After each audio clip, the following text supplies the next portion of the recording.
Being in a relationship with a good man requires too much effort. That is why she prefers toxic men. She's only comfortable in a relationship with a man that's worse than she is, because the chaos of that environment allows her to ignore her own issues. That is why you should be vetting for brokenness as a young man, because when she's in a relationship with a level-headed and peaceful man, it forces her to come to terms with her inadequacies. This society conditions her to be lazy, and she would rather spend effort trying to build somebody else up rather than focusing on her own problems. When you're in a relationship with a broken woman, two things happen. She'll either A, sabotage her way out of that relationship because the performance pressure is too high, and the realization of the fact that she doesn't deserve to be in a relationship with a man of your caliber starts to weigh on her. Or B, she'll slowly try to create you into the man that she's used to. She'll slowly try to engineer that environment into being chaotic, into being toxic, an environment where she can function in, an environment where she can thrive in. Both of these situations are things you need to be trying to avoid as a man. That is why you vet her for brokenness. That is why you vet her past. All of these things have a key point in each other. All of these things matter. And the funny part about it is these types of women will always blame good men as to why that relationship failed. She will always blame you for her personal feelings of unfulfillment. Relationships are more fun.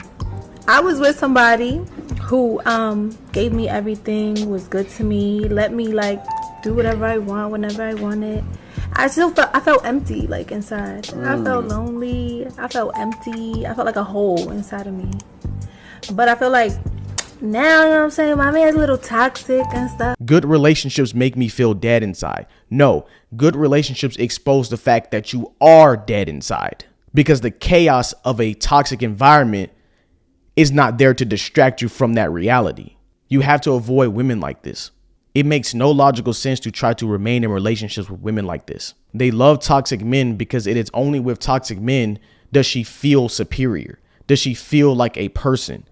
Does she feel like a functioning individual? Because when she enters into a relationship with a man of caliber, with a good man, with the man that's going to require something of her, it exposes the facts that she is not qualified. That is why she prefers bums. That is why they all have toxic baby dads. That is why every ex was a narcissist and all this other foolishness. It's not because these men are bad. It's because they chose these men. They go to these men because it allows her to be lazy. Instead of dealing with the fact that she has emotional issues and everything else in between, instead of going to go get help with those things, she'd rather just get into a relationship with the guy that's a drug dealer, with the guy that she doesn't know when he's going to come home. She's caught him in bed with the girls multiple times. He's a serial cheater. She prefers chaotic men because it allows her to feel like the better person.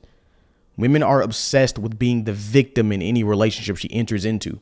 That is why it's so difficult for her to leave good men, because there's really no reason to. They all have sob stories at the end of relationships. It's difficult to have a sob story with a man that actually wants to take you seriously. They love toxic men.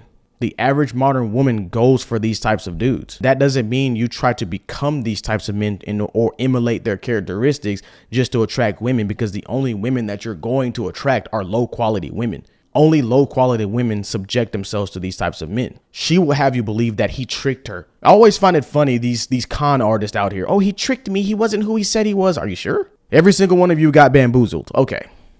Yeah. Good luck trying to convince me of that. No, you didn't get bamboozled. You just didn't care.